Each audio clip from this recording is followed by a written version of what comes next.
తాజాగా రాష్ట్ర వ్యాప్తంగా లెక్కేస్తే స్థలం సొంత యజమానైనటువంటి వాళ్ళు చచ్చిపోయారు.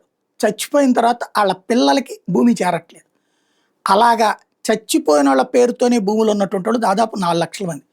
3,91,000 పట్టాలు వాళ్ళ వారసులకి బదిలీ కాలేదు.